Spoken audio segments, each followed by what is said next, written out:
Hey there, movie lovers. Poppy the Popcorn here, and I'm beyond excited because we're diving deep into the trailer for Godzilla Minus One.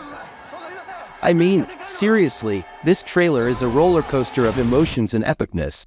Absolutely. It's Fizz your bubbly soda pop, and trust me, this trailer has left me fizzing with anticipation, so let's get right into it. The trailer kicks off with a fascinating setting. Post-World War II Japan 1947. Talk about historical context, we're introduced to a new terror, Godzilla. With tensions running high between the Americans and Japanese civilians after Hiroshima and Nagasaki bombings, you know things are about to get intense. That's right, Poppy.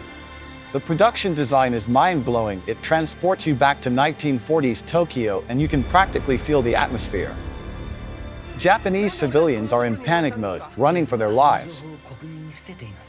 And we catch our first glimpse of our cast with Ryunosuke Kamiki on his knees, helplessly looking up at something. The suspense is already through the roof. Then there's Godzilla. Oh boy, seeing him throw that bus onto the train tracks is a jaw-dropper. It's like a popcorn explosion of epic proportions. And the moment Godzilla's snout peeks out of the dust is spine-tingling. But it's not just about the action. The emotional depth in this trailer is something special. That shot of Minami Hamabe looking through the glass in terror, it's a moment that speaks volumes. You're absolutely right, Fizz. It adds a layer of human drama to the epic monster battles. It's like the perfect blend of action and heart. Next up, Godzilla chomping down on a train carriage. It's a jaw-dropping scene. And the tail slicing buildings and half crushing fleeing civilians. Wow, the CGI is incredible. Definitely, Poppy.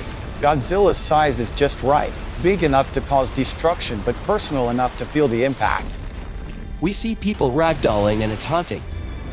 Yet, oddly amusing. Godzilla's power is off the charts. And then that shot of Godzilla closing in on fleeing civilians.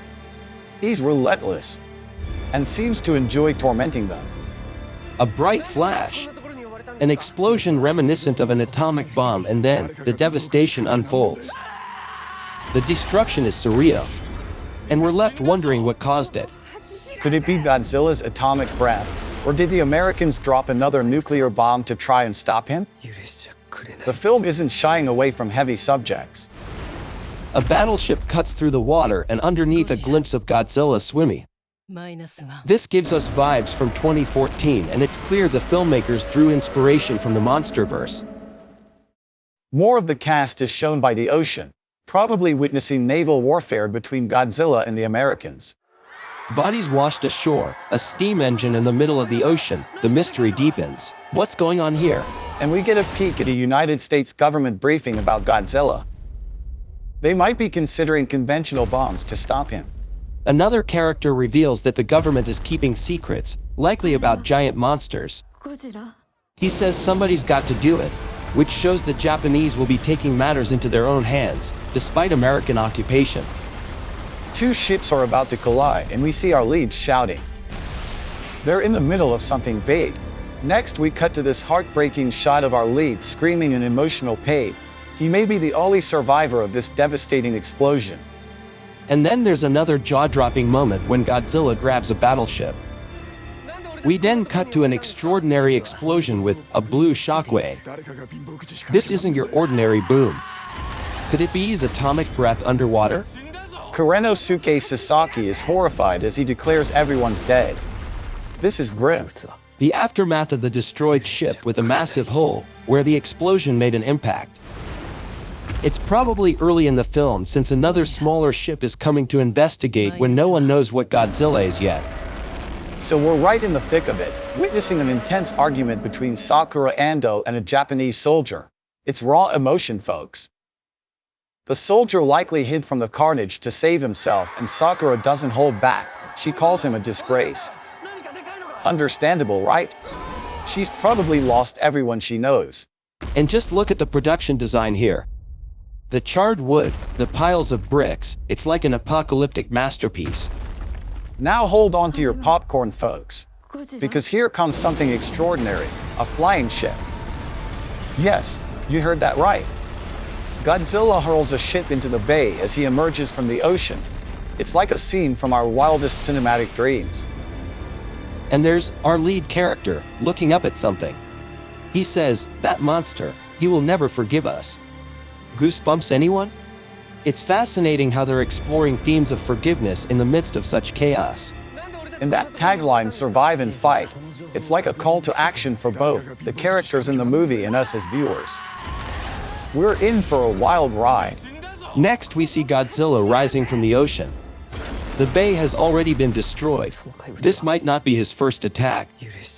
And finally, the title card, Godzilla Minus One. Post-war Japan had lost everything, but then Godzilla arrived and set everything from 0 to minus. In the end, we're treated to a sizzling shot of Godzilla sporting quite an angry look. But what's the cause? The trailer's got us hooked, and we'll just have to wait to uncover the truth.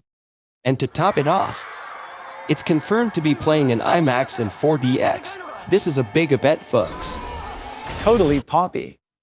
This trailer has me all fizzed up, and I can't wait to see how this movie unfolds. December 1st can't come soon enough. You know, Fizz. This trailer brings back memories of the first time I watched a Godzilla movie. I was in a vintage theater and I couldn't help but be in awe of the sheer power of that iconic monster. Oh, Poppy. I can totally relate. Back in the day, I was at this drive-in theater and they served the most delicious ice-cold soda pops. I remember the excitement of watching Godzilla on that big screen while sipping on those fizzy delights. So dear viewers, what did you think of the trailer? Has it got your cinematic senses tingling like ours? Let us know in the comments and don't forget to subscribe and give us a calm-sized thumbs up. Until next time, stay popped and enjoy the movies. And remember to keep the fizz alive in your movie watching adventures. Cheers!